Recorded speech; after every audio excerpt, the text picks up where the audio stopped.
winning because you sacked the enemy castle, right? Even if sacking the enemy castle is how you got the victory points.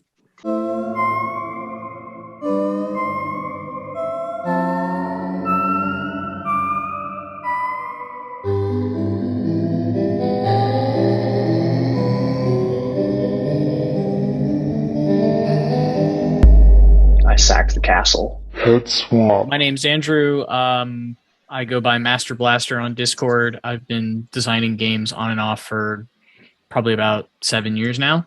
I'm Trey. My Discord name is just 4 Eyes. I've been designing games for probably like 10, 15 years now, but mostly for like my local gaming group. And I'm Ryan. I am Old Greg on Discord. I've been helping others design games and kind of get things over the finish line for last 3 or 4 years here, plus, all sorts of things in the cooker, working on a very big project right now with my core gaming group that maybe one day we'll publish. Looking forward to it. Did we want to do you were saying we should promote something. I didn't necessarily have a promotion, but I know a couple of things top of mind. Yeah, go for 28 Meg, right, has been kind of big in the community lately. And I think it's worth checking out for anyone interested in miniatures or gaming in general. It gives me a whole lot of inspiration, usually galvanizes some thought in the design process. So I enjoy checking it out whenever I can. Yeah, I'll second 28 Mag because they're all doing just like really amazing work, putting out just something that really exceeds like the quality of what you normally see in this sort of DIY side of gaming. And I interviewed 2 people for the most recent issue. I interviewed Max, who does Turnip 28, and I interviewed the team that's putting out a game called Coven. And both interviews were super interesting, just really engaging interviewees. It was really awesome to work on that. Well, shall we dive into chatting a little game theory? Let's chat game theory. Yeah, I think it would be a good idea to start with a discussion of, exactly what game theory entails, because I think people hear that term a lot, and there's kind of the generic idea of theory about games, and then there's game theory proper. So I think a quick primer on that might be useful. Sure. Yeah. Game theory, I think in like the broadest sense, and we'll probably have people telling me I'm wrong here, so comment below. It's essentially a mathematical and analytical framework that looks at strategic interactions and decision making among multiple or several interdependent players, right? So what you're doing with game theory is creating a formal structure for analyzing situations where the outcome of a person's decision depends not only on their own choice, but also the choices made by others, right? In game theory, a game just refers to a set of players. It's not necessarily looking at a game. You can apply it to a lot of aspects of life. It's essentially modeling, I think in other terms, and we spent I think a good while chatting around this on Discord, but it models situations of conflict, cooperation, competition, negotiation, and decision making, right? So it's got a really wide range of things you can apply it to. I think in our case, right, it's really interesting from a game design perspective to lean into some game theory to try to understand what sort of interactions players are going to have with your rules and with each other's, and I think going back to our previous conversation, right, it can help support game balance to a degree. So I think it's a very broad topic, and we're never going to be able to cover all of it, but it's worth a poke. So I think given the kind of scope of what we usually talk about, it might be interesting to discuss the role that game theory plays in the kinds of designs that we each create, right? Because I think that obviously there's just the layer of analyzing, whether or not there's an actual complex decision space, right? Sort of solving the game and then saying, is this worth playing? But I think on top of that, there are other ways that using different elements of game theory can help from just like a higher level philosophy perspective. So can either of you speak on that at all? So I rarely ever do formal game theory when designing, just mostly out of efficiency. But my undergrad was in political theory, which I took several game theory courses. So what those courses did and instill in me is systematically breaking down what the different options are and looking at them in a matrix, which I don't really ever do by like writing down each option and then doing the matrix, but I'll just do it in my head. And I think what it really instilled in me was like break down each possible option and think about how they interact with the other options from each player. I would be interested if somebody is using game theory specifically in their designs. Yeah, I mean, I think you make a fair point, right? Like I think about game theory a lot when I'm working on my own designs or helping other people with their designs, but putting pen to paper and actually taking the time to sit down and formalize those matrices and evaluate them, I think can be a bit of a trap or a time sink. A lot of it is about what feels good. I think where it comes into play for game design on my end and the folks that I've worked with in the past, right, is just having that prior knowledge of what game theory is and how you can apply it to different situations. Take things like Nash equilibrium and understand how you can use that to analyze different outcomes of choices you'll make with whether it's implementing rules or choices you're going to let players have, right? Having that in the back of your mind as you go through and design and as kind of a continuous reference point as you go through and allow the creative juices to flow, right? Gives you something to kind of bounce a ball off of, so to speak, right? And will typically, for me at least, generate new ideas, right? If something doesn't feel right in playtesting, using some of these concepts of game theory, you can kind of quickly break down why it potentially didn't feel right and make adjustments and then go from there. Yeah, I think that's a good point. Actually, one of the things I was going to bring up is that I think a lot of people, I've seen a lot of people in their sort of design endeavors treat game theory as a development tool when really it's something it's much easier to analyze a completed object sort of post facto with game theory, right? It's actually quite difficult to build something from the ground up. But one thing that I've actually found is a really interesting approach is to look at the existing space of games, right, in as great a detail as you can manage, right? Because an exhaustive survey is going to be exhausting, and see what types of forms within game theory are present, right? So I'll give you an example. Recently, I was, thinking about a game I'm working on. This is working title Steel and Shell, which I think I've mentioned before. It's a game where you doik around with cities on the backs of giant snails, right? And I think that there's a mechanic in that game where you can gather resources during a certain phase.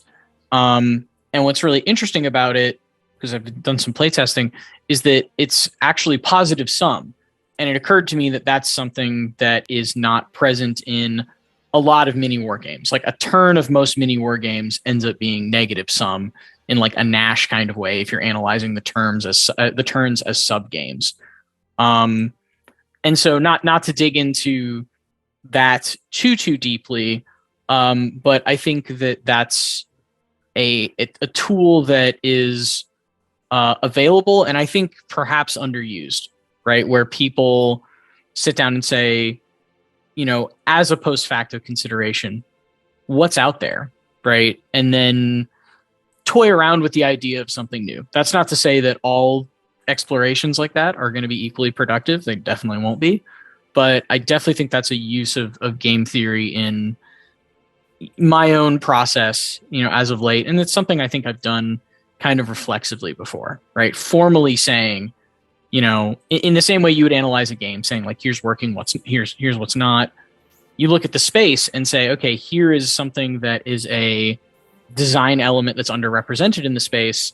How do we, bring that forward? How do we get to a place where something that's maybe even missing feels more present? And I think game theory can help you quantify that and really use principled design in that domain. Yeah, I think we all three of us now have said a word repeatedly, which is feel, right? Like a lot of us are designing based off of feel, and a lot of it is emotional, right? As you go through and kind of pour your energy into creating something, you want it to feel a certain way, or you want players to feel a certain way as they progress through a game, right? So I think taking the time to read up on game theory and understand, even at a basic level, what some of these concepts like Nash equilibrium are, and the idea of positive sum or negative sum, having some of these concepts kind of lodged in your brain allows you to take those feelings and really do something meaningful with them. Is kind of what I get out of design, right? Like the more I learn around the topic, the more I can address some of these feelings and say, hey, I'm going to take this deliberate action to adjust that feeling, right? So if I have a negative sum, I may want to take an action to bring that towards the middle of the equilibrium, or towards the positive side, or right, deliberately go more negative with it. But knowing what these different concepts are and having those tools allows you to take those actions, rather than simply exist by feel. I think it takes you to the next level. So to that, do you want to expound on, just because, we try and be informative, like we're not just chatting here. Do you want to speak a little bit on what Nash equilibria are, or what the process of determining a Nash equilibrium is roughly, and what positive and negative sum, and in fact, of course, zero sum games are? Well, it's a lot. This might turn into a bit of a lecture. I'll start with Nash equilibrium. This guy, John Nash, has made a lot of contributions to the field of game theory. Essentially, the equilibrium state represents a state in which no player has the incentive to change their strategy, right? Yeah. So given this strategy is chosen by a player, neither one of them or the whole group, right? Like no one is incentivized by what's happening in your game or your situation to change what they're doing. So it's a stable situation. That's probably the best way to describe it. We decrease stability as we move into the positive or negative side of that spectrum. Does that help kind of tee up the basics? I think that's often necessarily true with respect to the sort of stability of the system. But I think you can also have, like, in real life, this is often not the case, but in constructed games, you can have a stable positive or negative sum game, right? That's rarely the case, because obviously people seek this equilibrium in a game where all of the parties are much more free to act. They will seek out they'll seek out a zero sum, because that's obviously when everyone is getting the most they possibly can. But in games, obviously you can't have stability that's outside of that range. We could get super into the weeds on it too, but it's probably worth mentioning in your game, or even your turn, as you mentioned, right? There might be multiple equilibrium at play. It's not always just one core thing. There's different strategies for different pieces of your games. Are big kind of mechanical beasts when you really break them down, or they can be. So it's important to not get too narrow with what you're looking at. Yeah, absolutely. One thing that's interesting about this approach to design is it's like really effective in games of like economies and like scoring points and those types of things that return a very concrete, this is what your value is for your strategy. And it's much harder to use this approach when you're trying to deliver certain affects at the table, when you're trying to deliver certain experiences or joys at the table. And so leaning on it really hard, I think can sometimes create like a really dry game. Yeah, I think dry is a great word for it. And it comes down to what people are looking for, what you as a designer are looking for, but you've got to inject some of that art into the design process and step outside of the structures. Like you mentioned at the beginning, or one of us mentioned at the beginning, it's a great tool for analyzing something that's already created, or at least partially created, right? It's really best with a complete system rather than kind of generating the system, if you will. I use it most in playtesting and, like you said, games with economies. It's not always the right tool for the job. Well, I think also that ties into something we discussed previously, which is that with respect to game balance, right? You can make a more balanced game by having less abstractly fluid actions, conditions, and victory conditions. Mm-hmm. And you can make a more balanced game mechanically, one with a more sort of clean looking space by using more numerical approaches, right? And what that's a lot of ways of saying is that like games that tend to have very strictly and finely structured, Nash equilibria for all of their various sub games tend to run on victory points, which, a game is a game. You can still enjoy it. Obviously people do, but I think that winning because you got 10 victory points is much drier than winning because you sacked the enemy castle, right? Even if sacking the enemy castle is how you got the victory points. That's where you bring in the art, numerical, right? Yeah. I mean, there's a lot of great games that, when you break it down, are just like really simple math problems, but they come with a board or a booklet or whatever with great art and great writing that really really pulls you into it and makes you step outside that math, which is really driving everything. And I get energy out of that. I enjoy it. It's not what I'd necessarily like to design all the time. Like you said, I sacked the castle. That's cool to me. That's why I play mini war games. You need to be able to exchange sacking the castle for your other options in the game. As sort of like a fundamental principle of game design, you have to be able to exchange the different strategies between each other and be able to recognize the different values that you get for each strategy.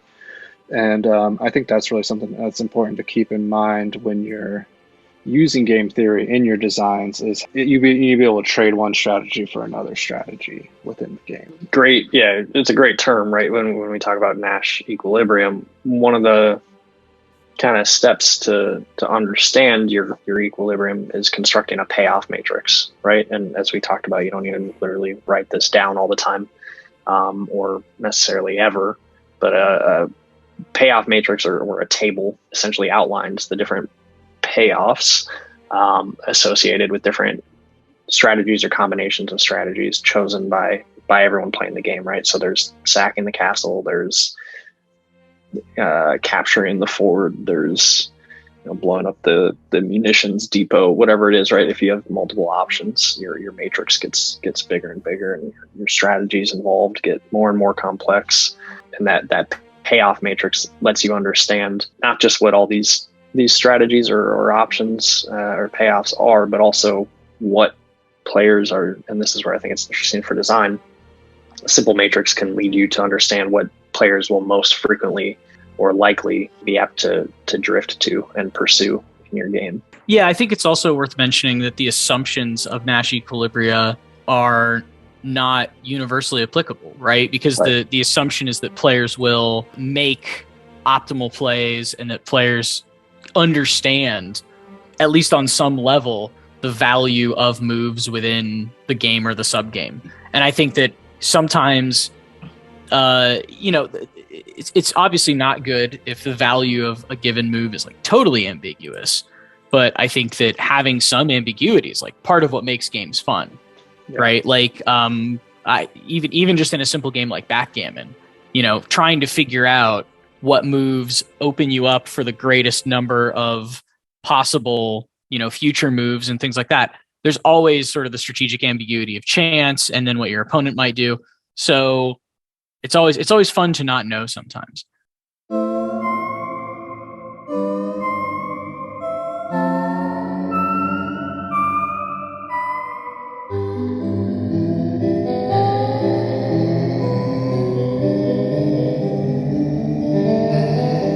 Head swap.